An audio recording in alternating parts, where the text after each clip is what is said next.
Welcome back, everyone, to our bedtime story, The Horse and His Boy. We are at Chapter 10, The Hermit of the Southern March.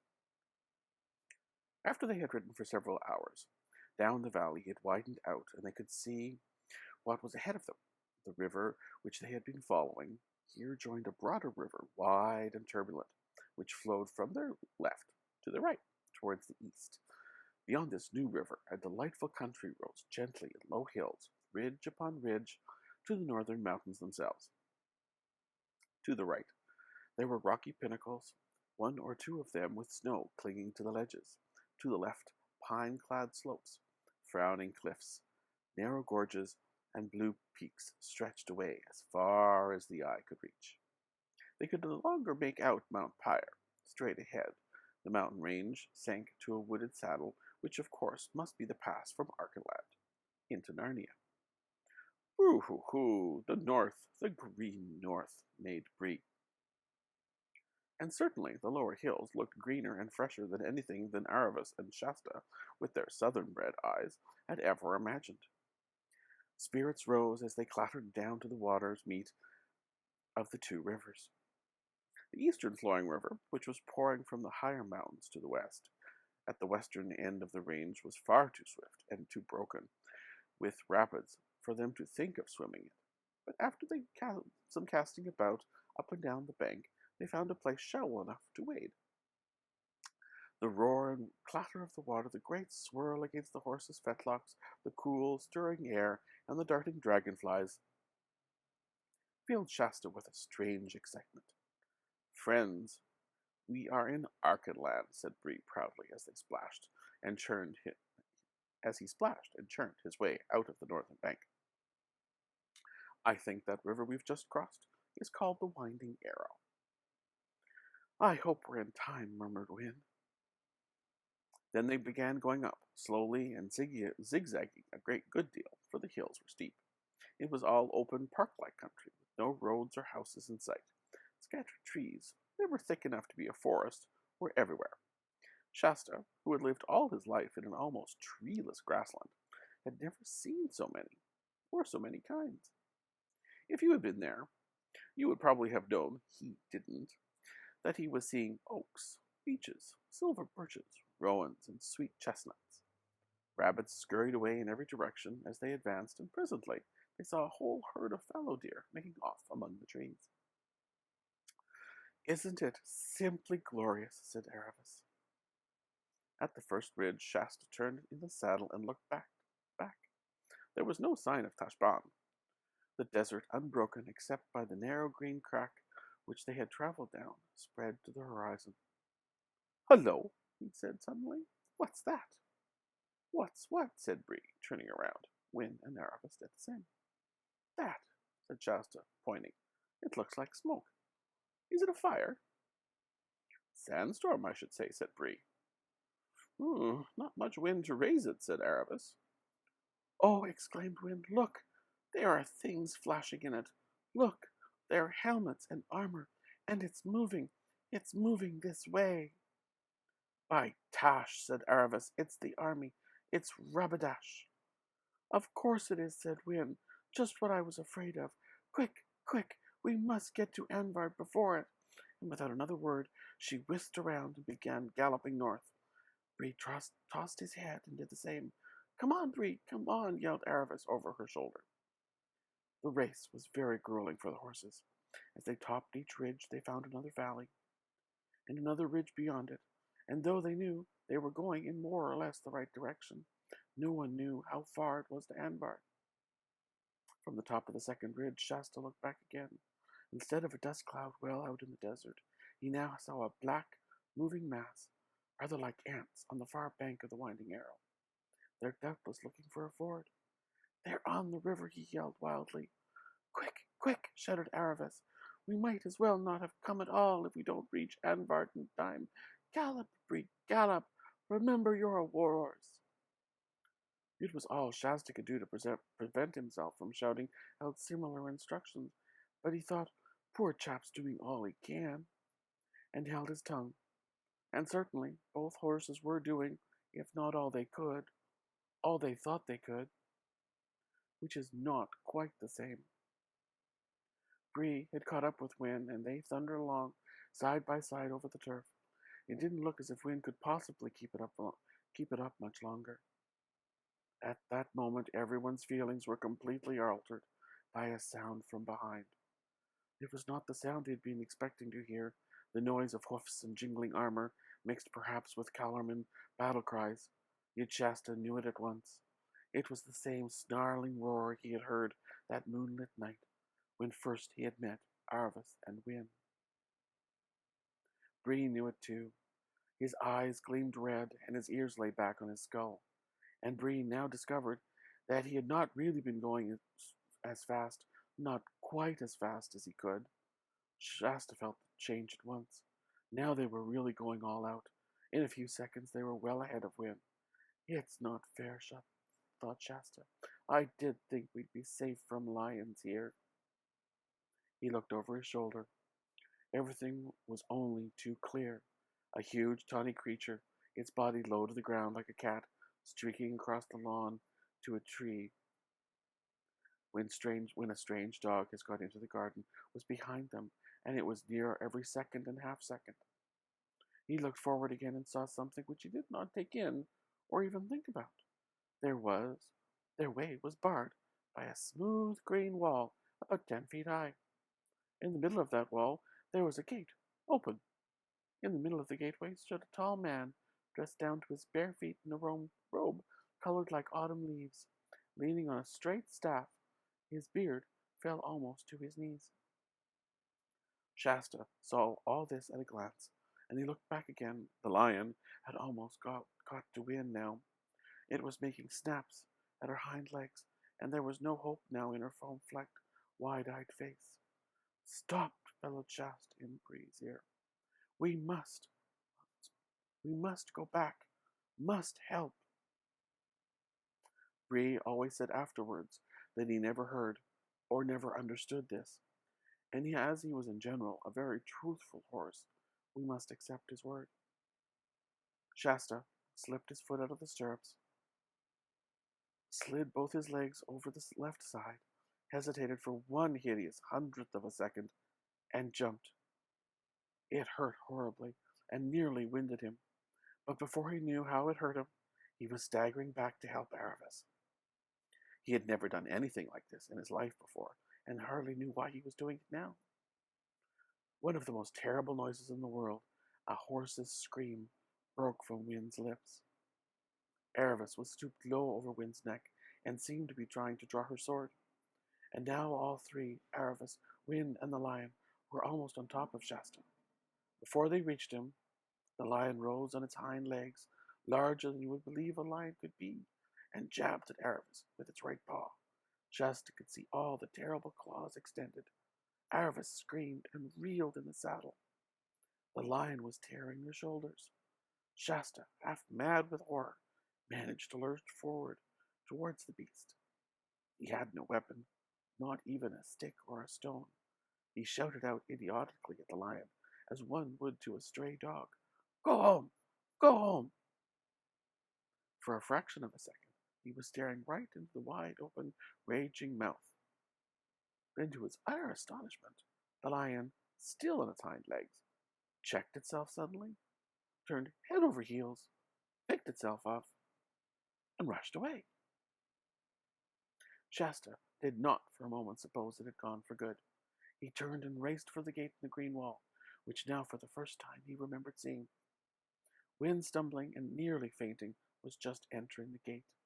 Arvis still kept her seat, but her back was covered with blood.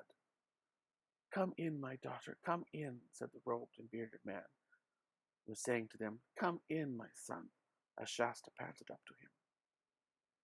He heard the gate close behind him, and the bearded stranger was already helping Arvis off her horse. They were in a wide and perfectly circular enclosure, protected by a high wall of green turf. A pool of perfectly still water, so full that the water was almost exactly level with the ground, lay before him. At one end of the pool, completely overshadowing it with its branches, there grew the hugest and most beautiful tree that Shasta had ever seen. Beyond the pool was a little low house of stone, roofed with deep and ancient thatch. There was a sound of bleating over on the far side of the enclosure. There were some goats. The level ground was completely covered with the finest grass. Are, are you, panted Shasta, are you King Loon of Arkaman? The man shook his head. No, he replied in a quiet voice. I am the hermit of the southern march. And now, my son, waste no time in questions, but obey. This damsel is wounded. Your horses are spent. Rabidash is at this moment finding a ford over the winding arrow. If you run now, without a moment's rest, you will still be in time to warn King Loon. Shasta's heart fainted at these words, for he felt he had no strength left, and he writhed inside at what seemed to be the cruelty and unfairness of the demand.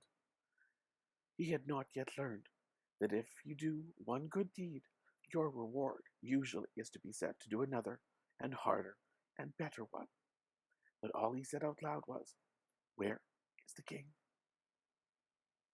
The hermit turned and pointed with his staff. Look, he said, there's another gate, right opposite to the one you entered. Open it and go, straight ahead, always straight ahead, over level or steep, over smooth or rough, over wet or dry. I know by my art that you will find King Loon straight ahead. But run, run, always run. Shasta nodded his head, ran to the northern gate, and disappeared beyond it. Then the hermit took Aravis, whom he had all this time been supporting with his left arm, and half led, half carried her into the house. And after a time he came back out again. Now, cousin, said the hermit, it is your turn. Without waiting for an answer, and indeed they were too exhausted to speak, he took the bridles and saddles off both of them, and then he rubbed them both down so well that a groom in a king's stable could not have done it better. There, cousins, he said, dismiss it all from your minds and be comforted. Here is water. There is grass. You shall have a hot mash when I have milked my other cousins, the goats. Sir, said Win, finding her voice at last, will the Darkina live? Has the lion killed her? I know many present things by my art, replied the hermit with a smile, yet little knowledge of things future. Therefore, I do not know whether any man or woman or beast in the whole world will be alive when the sun sets tonight. But be of good hope. The damsel is likely to live as long as any of her age. When Aravis came to herself and found that she was lying on her face on a low bed of extraordinary softness in a cool, bare room with walls of undressed stone, she couldn't understand why she was laid on her face. But when she tried to turn over and felt the hot, burning pains all over her back, she remembered, and she realized why. She couldn't understand what delightfully springy stuff the bed was made of, because it was made of heather, which is the best bedding, and heather was a thing she had never seen or heard of. The door opened, and the hermit entered, carrying a large wooden bowl in his hand. After carefully setting this down, he came to the bedside and asked, How do you find yourself, my daughter? My back is very sore, father, said Aravis, but there is nothing else wrong with me. He knelt beside her, laid his hand on her forehead, and felt her pulse. There is no fever, he said. You will do well. Indeed, there is no reason why you should not get up tomorrow. But now, drink this. He fetched the wooden bowl and held it to her lips. Aravis couldn't help making a face when she first tasted it, for goat's milk is rather a shock when you're not used to it. But she was very thirsty, and managed to drink it all, and felt better when she finished. Now, my daughter, you may sleep when you wish, for though your wounds are washed and dressed, and though they smart, they are no more serious than the cuts of a whip. It must have been a very strange lion, for instead of catching you out of the saddle and getting his teeth in you, he has only drawn his claws across your back. 10 scratches, sore, but not deep or dangerous. I say, said Aramis, I have had luck.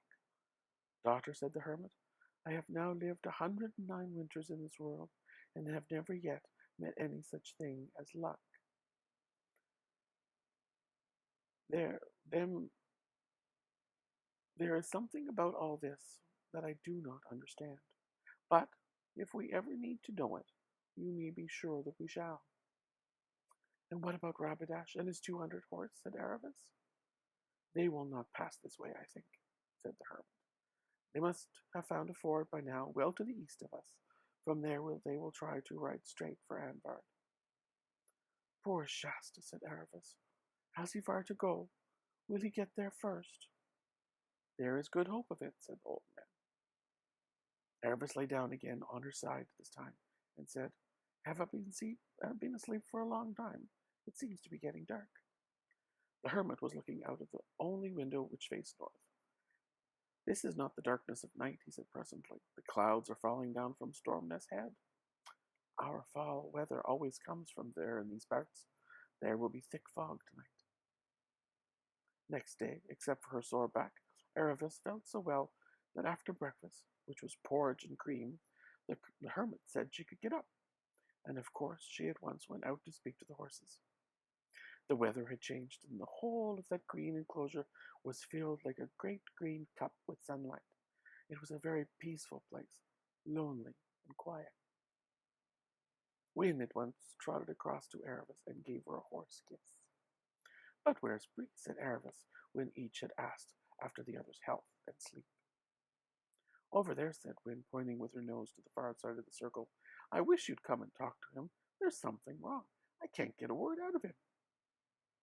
They strolled across and found Bree lying with his face towards the wall, and though he must have heard them coming, he never turned his head or spoke a word. Good morning, Bree, said Aravis. How are you this morning? Bree muttered something that no one could hear. The hermit says the Shasta probably got to the King Moon in time, continued Aravis, so it looks as if all of our troubles are over. Narnia at last, Bree. I shall never see Narnia, said Bree in a low voice. Aren't you well, Bree dear? Said Aravis. Bree turned round at last, his face mournful as only a horse's can be. I shall go back to Calormen, he said. What? Said Aravis. Back to slavery? Yes, said Bree. Slavery is all I'm fit for. How can I ever show my face among the free horses of Narnia? I, who left a mare and a girl and a boy to be eaten by lions, while I galloped all I could to save my own wretched skin. We all ran as hard as we could, said Wim. Shasta didn't, snorted Bree. At least he ran in the right direction, ran back, and that is what shames me most of all. I, who called myself a war horse and boasted of 100 fights, to be beaten by a little human boy, a child, a mere fool, who had never held a sword nor had any good nurture or example in his life. I know, said Aravis. I felt just the same. Shasta was marvelous. And I'm just as bad as you, Bree. I've been snubbing him and looking down on him ever since you met us, and now he turns out to be the best of us. But I think it would be better to stay and say we're sorry than go back to Calormen. It's all very well for you, said Bree. You haven't disgraced yourself, but I've lost everything.